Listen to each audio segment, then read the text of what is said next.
Hello, everybody, and welcome to the next in our series of statewide synchronous lecture sessions for Sociology 111, Introduction to Sociology. Today we are going to be covering Chapter 8, taking a look at deviance, crime, and social control. So, what are we going to be looking at? Well, we're going to talk about exactly what deviance is and define deviance. We'll be talking about what social control is, laws in society, sociological perspectives on deviance will be another thing we'll be examining. We'll look at crime. We'll examine the use of the death penalty, both here in the U.S. and on a global scale. Some of the questions we're going to be trying to answer today. What is deviance and what are its consequences? What causes crime? How does society control people's behavior, convincing us to conform to both unwritten rules and formal laws? All right, deviance. Deviance is simply behavior that violates the standards of conduct or expectations of a group or a society. Deviance in and of itself is not negative. Deviance is value neutral. You can have positive deviance or negative deviance. But it involves violation of group norms, which may or may not be formalized into law.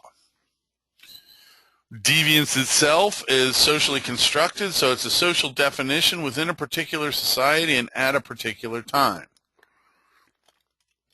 If you think about like indecent exposure, what has constituted indecent exposure has changed radically in the 20th and 21st centuries.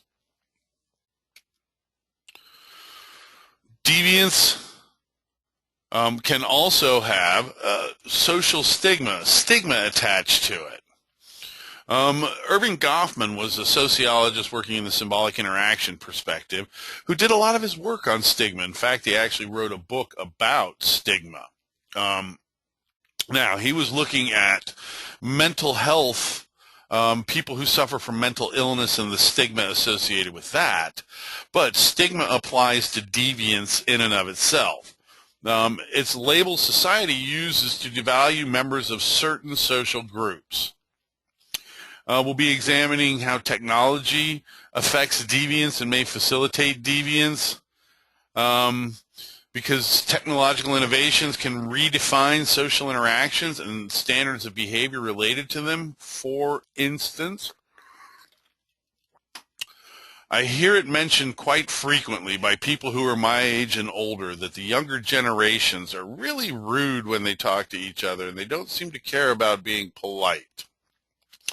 But if we think about that in context of the way technology has changed interaction, texting and instant messaging have come to be very prevalent in our society. And when we're thinking about sending a text or sending an instant message, we begin to think in terms of being limited by 140 or 180 characters, which isn't a whole lot of characters. And so instead of observing all the forms of politeness and, you know, please, thank you, all this other kind of stuff, when we're texting, we tend to just send the meat of the message so that we can get it all in one text or instant message. And so this has actually begun to affect the way that people interact when they're in face-to-face conversation. So technology can redetermine standards of behavior. Social control, the techniques and strategies employed for preventing deviant human behavior in any society. Whether we admit it or not, we're always being regulated. We're always being controlled by norms of behavior. You know, everybody says, well, we're free to do whatever we want. Not really true, because if you think about it, you're free to wear a potato sack to school or to work if you want to, but you probably wouldn't because that would violate norms of clothing. Where do we find out? Who regulates us? Well, it begins with parents, peer groups, schools, companies, interestingly enough, when we look at this, we're seeing socializing agents. Remember from socialization, parents, peer groups, schools, work, politics, mass media, all these things socialize us and are methods of social control because they're teaching us appropriate behaviors and encouraging us to refrain from inappropriate behaviors. And we do that by enacting sanctions on deviant behavior. So deviant behavior is behavior that violates norms. Sanctions are penalties and reward for conduct concerning a social norm. We may get rewards for adhering to social norms and penalties for violating social norms. For example, if you work hard in school, you get a diploma. That can be seen as a sanction for your behaviors in school. People often receive competing messages about how to behave. Let's just ignore that 161 in there. Because we may be expected to behave one way by a certain group of people, but to be expected to behave another way by another group of people.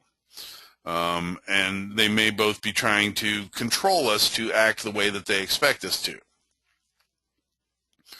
Now, from the functionalist perspective, when we talk about social control, people must respect social norms if any group or society is to survive.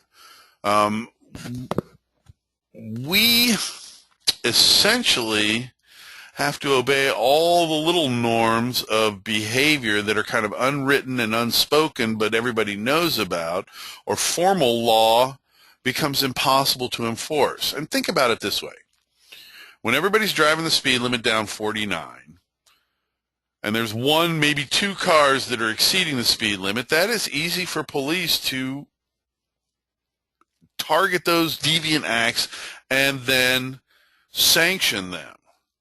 But if we don't respect social norms, if we believe that we can do whatever we want in society, we have anarchy, well, in that case, if everybody's going down 49 at 90 miles an hour, where do the police begin?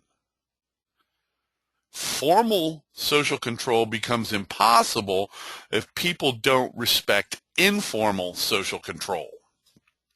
So first we have to have the idea that we should obey laws, and the majority of us are going to do that. That's the only way the police can deal with deviant behavior. Now, that's the functionalist perspective. The conflict perspective looks at society and says that what gets determined to be deviant behavior is defined by the elites, and they define it to protect their interests. So from a conflict perspective, the successful functioning of society consistently benefits the powerful and disadvantages other groups in society. We think about conformity and obedience. Well, there are a number of ways that we can kind of think about this. Conformity is going along with peers who have no special right to direct behavior. Obedience is compliance with higher authorities in a hierarchical structure. That should be Milgram. Should not be an A in there. The Milgram experiment, Stanley Milgram was a researcher who was looking at conformity to people following orders from authority figures, obedience to authority figures. So in the Milgram experiment, experimenter instructed people to administer increasingly painful electric shocks to a subject. And the people that were supposedly having the shocks administered weren't really, but they were screaming like they were making all kinds of noise like they were, and then at a certain point in time they would go quiet. What Milgram found is that even if the subject felt like they were hurting the person, when the researcher told them administer another shock or administer another treatment, 2/3 of us fell into the category of obedient subjects who would listen to authority figures without, who would obey authority figures. We might question them, but in the end, we would obey them. We talked about the idea of informal and formal social control. Informal social control, casually enforced norms, like don't pick your nose in public. 80%, there's research that indicates 80% of the people in the United States or 80% of the people in the world pick their nose at some point in time or another. In the United States of America, it's frowned upon, so it gets done in private when we're alone. We don't do that in public. And then informal social control is the foundation of formal social control. Formal social control is social control carried out by authorized agents, legislatures, our system of jurisprudence, including police force, courts, things like that. And so if you do not have a strong set of informal social control norms, informal social norms, your informal social control can actually undermine formal social control. If you do not have a strong foundation where people obey norms, formal social control laws become impossible to enforce. Now, when we talk about informal and formal social control, that's one way of looking at norms. Mores are big norms, norms that are important, norms that govern the big interactions. Folkways are the norms that govern everyday interaction. Folkways are the foundations of mores. Some mores become so important to a society that they then become formalized into law with formal sanctions attached to them. Law is official regulation by the government, telling people what they are not allowed to do. Conflict perspective, of course, looks at the legal order reflecting the values of those in a position to exercise authority. Part of the what conflict theory would term dominant ideology. Control theory, this is Travis Hershey's control theory. The idea is here that the more we're connected, the tighter our ties are to other members of society, the more we're going to systematically conform to society's norms. So for him, the idea behind social regulation is that people need to be connected to society. If a person is not connected to other members of society, society will not be able to regulate their behavior. Durkheim, of course, believed that crime and deviance actually had functions in society. Remember Durkheim, structural functionalist. So he believed that crime and deviance actually provide function in society and contribute to social stability.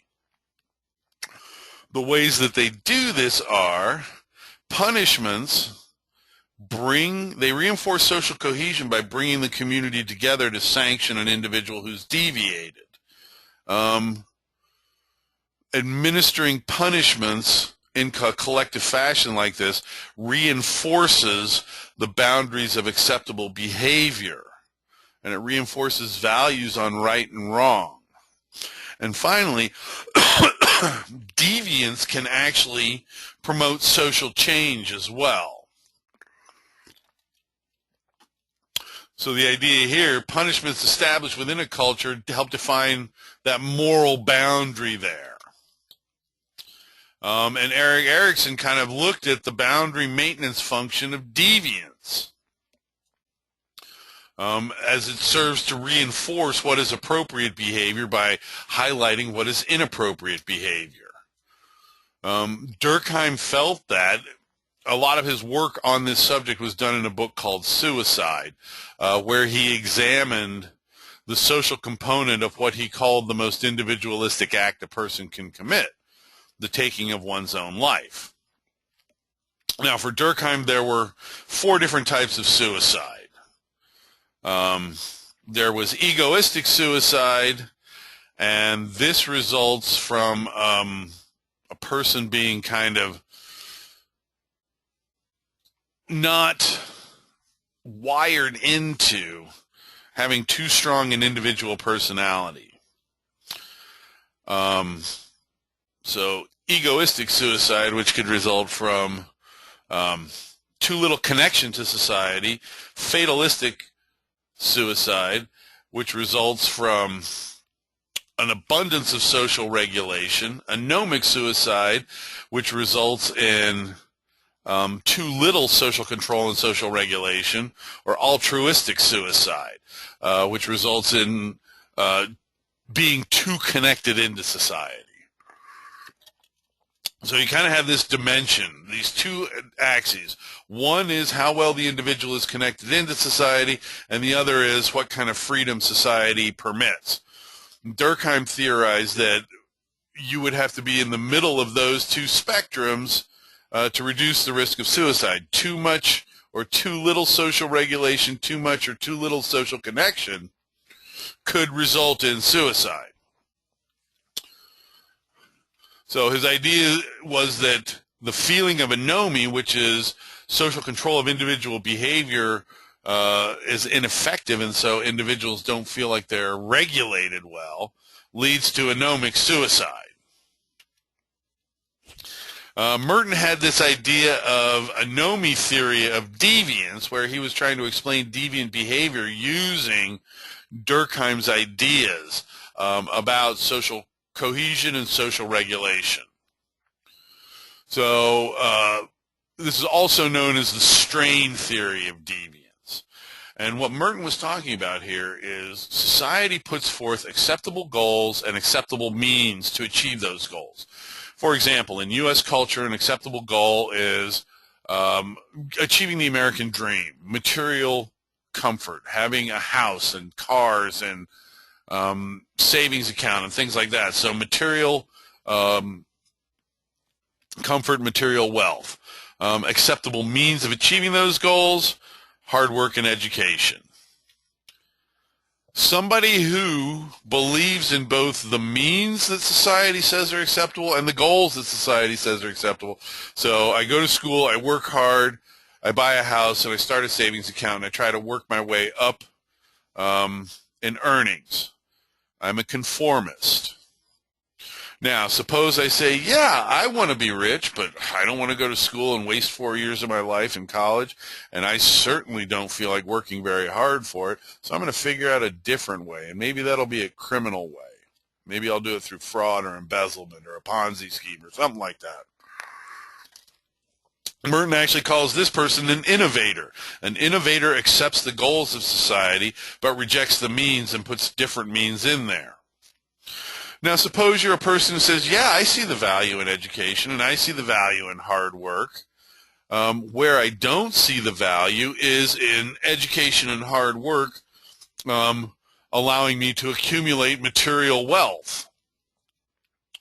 This is what Merton would call a ritualist. Somebody who accepts the means that society says or approves of, but not the goals. And then you've got the retreatist.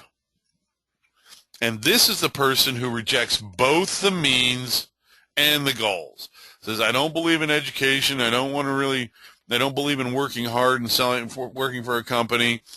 And I don't really want my mansion with the white picket fence and the 2.4 cars in the garage and the 1.8 kids in the backyard.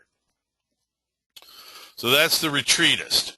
And if they not only reject the acceptable means and acceptable goals, but decide to substitute in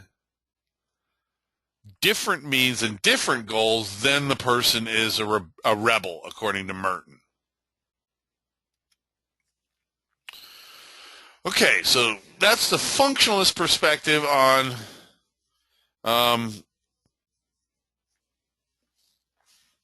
crime and deviance, the basics of it. There are others that we're going to look at. Cultural transmission theory is the idea that our behavior is shaped by the individuals around us. We learn how to behave in social situations, whether properly or improperly. Edwin Sutherland had this idea of what he called differential association. If we live in a neighborhood where drug dealers drive flashy cars and it seems like everybody respects them because of the wealth they've managed to accumulate through dealing drugs, we will have a more favorable attitude towards that particular criminal activity than somebody who comes from an area where that's not happening.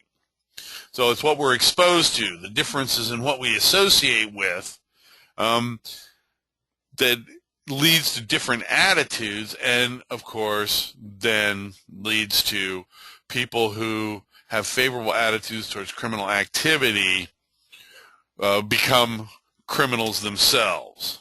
And that's how Edwin Sutherland wanted to explain it.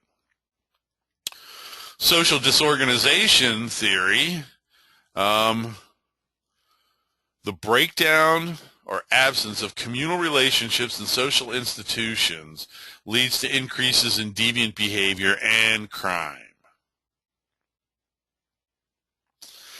The problem with that, the criticism of that, is that it's essentially saying it's the victim's fault because they're not connected into society well enough. And so some claim social disorganization theory blames the victim. Labeling theory, this comes out of the work of Howard Becker. And Becker had this idea that it's not what you do that gets you labeled a deviant, it's how society reacts to it. And if society reacts in a way that just kind of, so what, you don't become labeled a deviant and you don't deal with what goes on then. So labeling theory is trying to look at why two people who commit the same act, one will be called a criminal and the other won't. So it's also known as the societal reaction approach. The response to the act, not the act itself, determines deviant behavior. So thinking about this, of course, then again, this idea that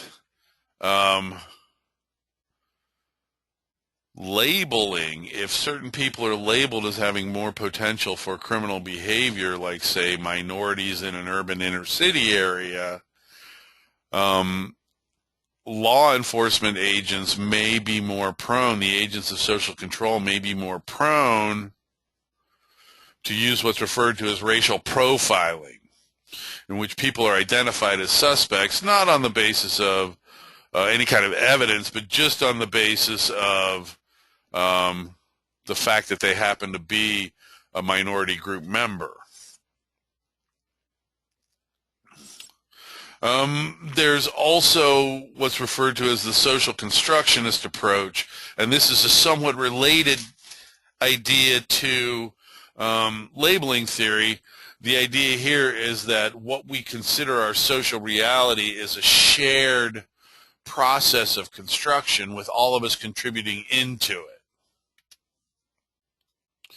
So when we think about this, the social constructionist perspective, deviance is a product of the culture in which we live. Deviance itself is defined by the reality that is socially constructed. So the focus from the constructionist perspective is the decision that creates that deviant identity.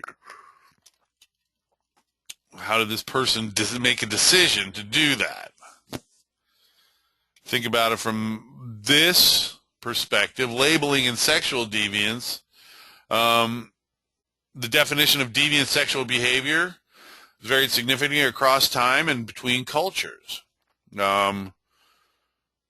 There is still a large segment of our population that, because of the historical devaluing of same-sex orientation, views that as deviant sexual activity.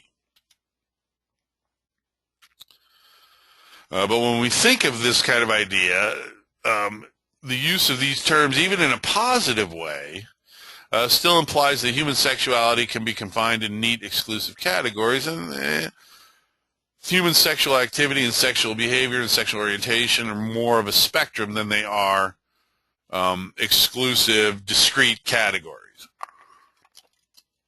So it becomes problematic when we want to view sexuality that way and sexual deviant behavior. I mean, what we define now as statutory rape wouldn't have been defined that way 200 years ago. So the definition of sexual deviance seems to change with each generation. Okay, so moving on now to conflict theory. Conflict theory is the idea that the elites in society decide what criminal behavior is, and they define deviance and crime to suit their own needs and protect their own interests. So we get this idea of differential justice. And real basically, the idea of differential justice is the idea that depending on which group you are affiliated with, that shapes the outcome of your interaction within our system of jurisprudence. More simply put, young white man, young black man, both busted with illicit drugs, say a small amount of marijuana, they're not going to be treated the same in the system of jurisprudence. The young black man is going to be treated in a much harsher fashion. Okay, so moving on now, as a branch of conflict perspective, we have the idea of the feminist perspective. And Adler and Chesney Lind argue that existing approaches to deviance and crime developed with men in mind, and that as with a lot of other kind of research and theoretical approaches, these approaches were not developed valuing the female experience. So society tends to treat women in stereotypical fashion, and cultural views and attitudes towards women influence how they are perceived and labeled. Women who exhibit the kind of traits that make you successful in the business world are labeled differently than men do. Men will be, they might be kind of described as ruthless and a sharp negotiator. Women who exhibit the similar types of behavior in the business world will be labeled more along the lines of a negative derogatory like bitch. Okay, so deviance. Crime is a specific type of deviance.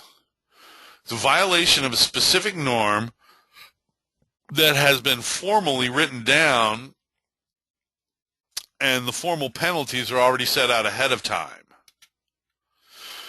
Index crimes are the 8 crimes that the FBI uses in its Uniform Report of Criminality to measure the level of criminal behavior and criminal activity in the United States of America. Consists of 4 crimes against the person and 4 crimes against property. The crimes against the person are murder and manslaughter, aggravated assault, forcible rape, and robbery. The crimes against the property would be burglary, larceny, motor vehicle theft, and arson. The difference between burglary, larceny, motor vehicle theft, why those are crimes against the property and not crimes against the person, and why robbery is a crime against the person, is that robbery is done with violence or the threat of violence towards an individual in order to seize property. Burglary, larceny, and motor vehicle theft are done when the person is not aware that their property is being taken. There's no direct threat against them. So murder, rape, robbery, and assault, burglary, theft, motor vehicle theft, and arson. Larceny is theft. Okay.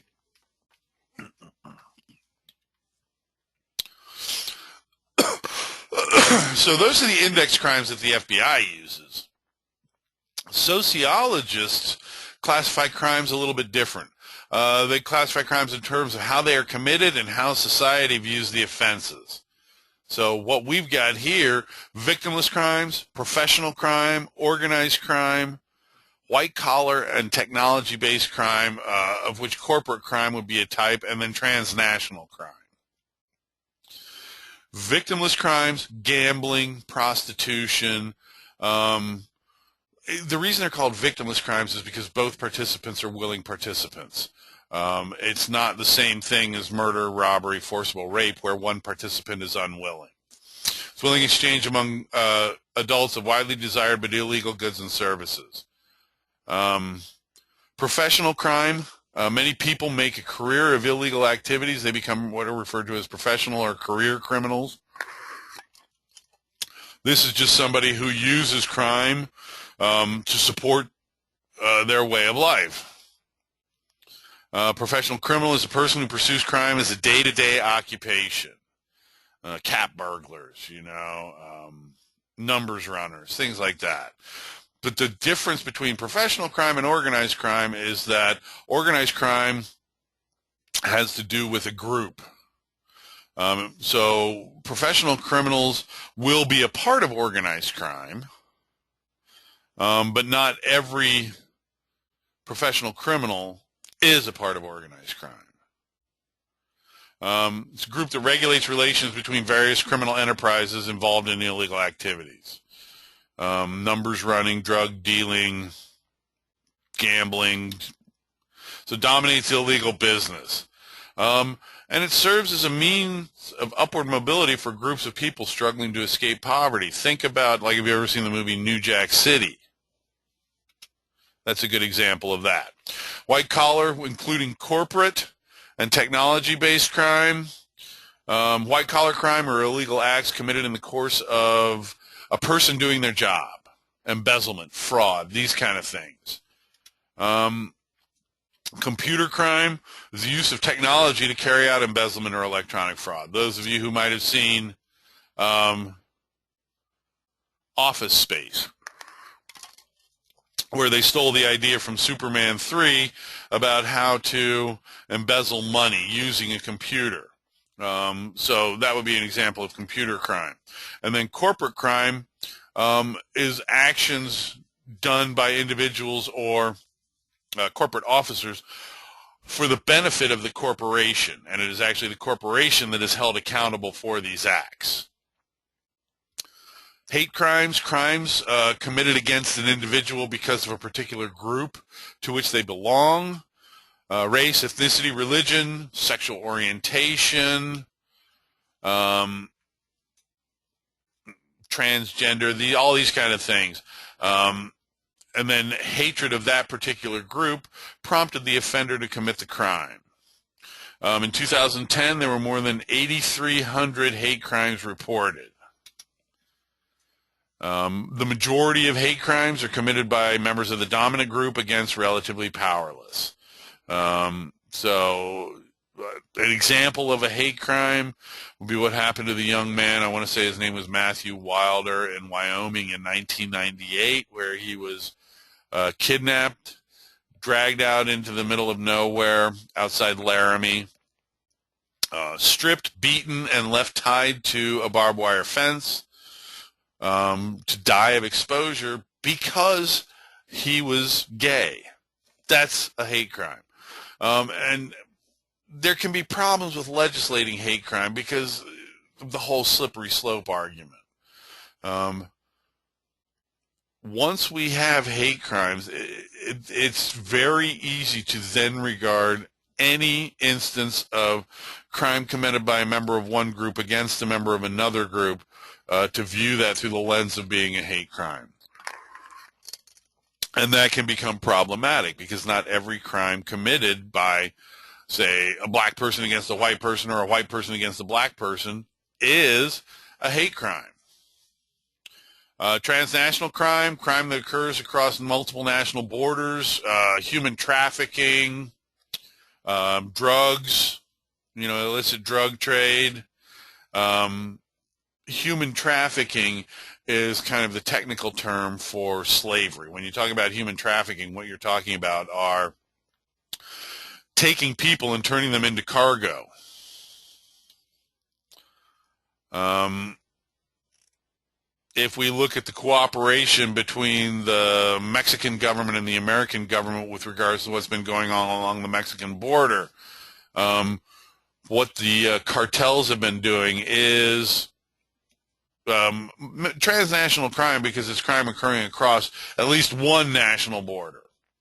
But, you know, the human trafficking, that will cross many national borders. So international crime kind of spans the globe. It's estimated that there are as many as somewhere, the figures I hear vary widely, but it could be anywhere from 100 or 20 million people to almost 10 times that number that are living in conditions of slavery. And there's different types of slavery. There's chattel slavery. That's what we had here in the United States of America, where people are actually turned into property. But there's debt slavery. Examples of that would be indentured servants, child slavery, and then servile marriage as another form of slavery, where a woman, after she gets married, essentially becomes property of her husband. So when we think about crime, reported crime in the U.S. is very high.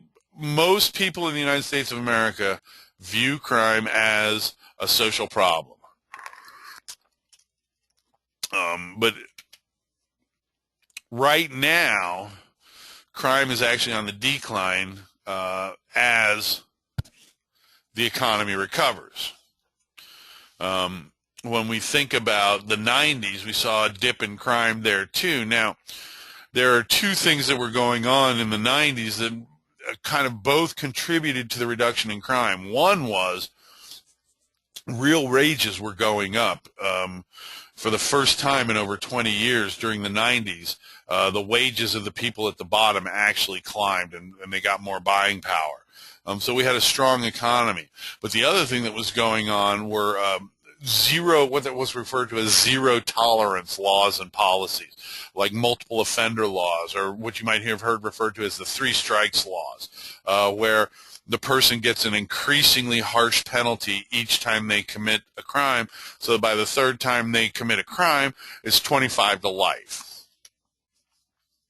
However, some of the issues with the reported rates of crime is some crimes are underreported.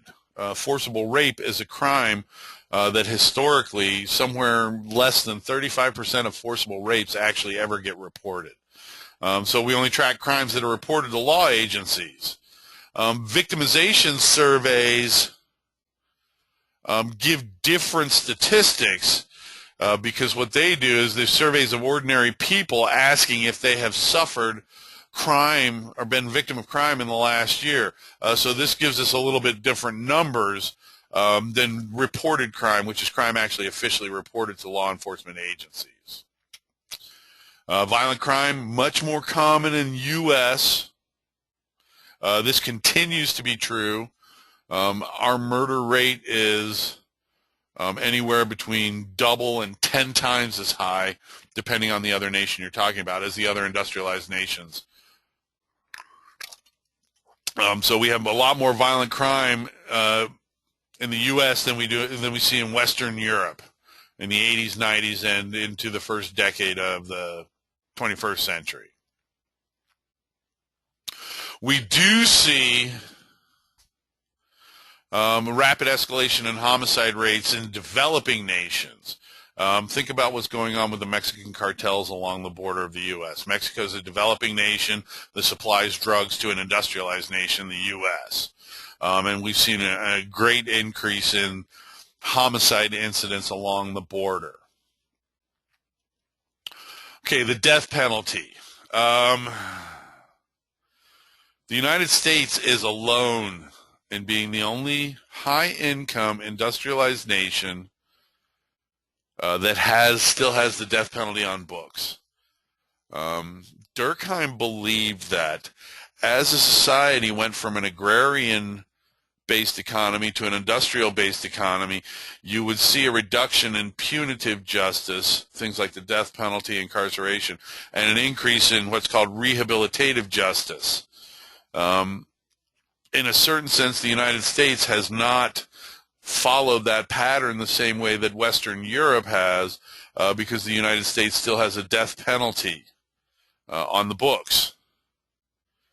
Not every state does, but the states that do have it do use it. In fact, Texas recently passed laws to expedite the execution of prisoners, not allowing them to sit on death row for years. But there is this idea of an eye for an eye and a tooth for a tooth that pervades kind of the values of the United States of America. So capital punishment is assumed to be morally and religiously right. This is not the case in most of Western Europe and other high-income industrialized nations. They view capital punishment as cruel and unusual and somewhat barbaric. And so there were 95 other nations that had renounced capital punishment as of 2010. That's roughly half the nations of the world. There are roughly 180, somewhere in that area. 180 to 185 nations of the world. And so if you think about it, there's 66 high-income nations of the world. The United States is probably the only one that has a death penalty on the books. So how do we look at this through our sociological lens? One of the things that supporters of capital punishment say is that it acts as a deterrent.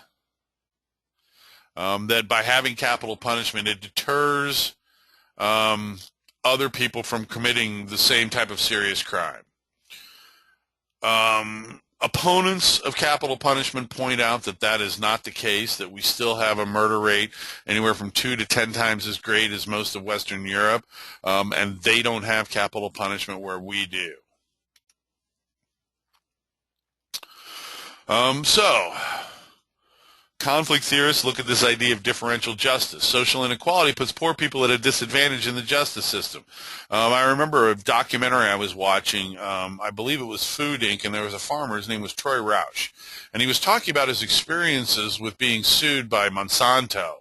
And he said that to him it appeared that the way the legal system worked in the United States of America is you've got justice, represented by the metaphor of a blind woman holding scales, and the prosecution and the defense both start piling money on either side, and whoever has more money to pile wins.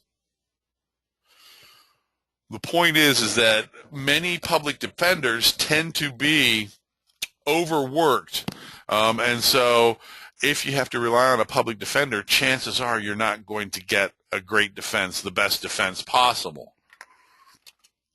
And so that's what conflict theory looks at, poor people being disadvantaged in the justice system.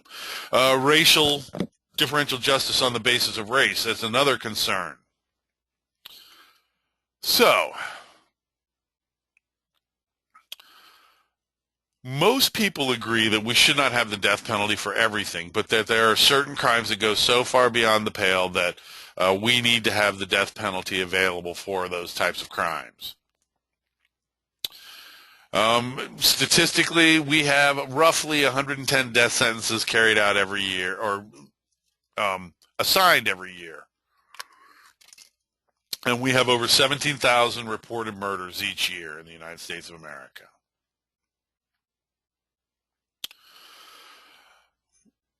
Really, there's not a whole lot of focus on the death penalty in the U.S. because we don't conduct an extraordinary amount of executions compared to developing nations like China and Iran.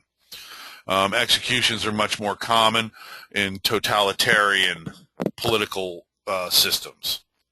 We'll talk more about what totalitarianism means when we get to the chapter on politics and authority. So, okay, that concludes our discussion for today.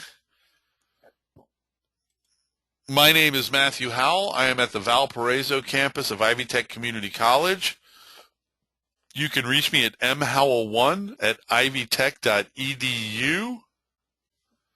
If you have any questions about anything I might have discussed today, please feel free to email me. And next week, we'll be moving on.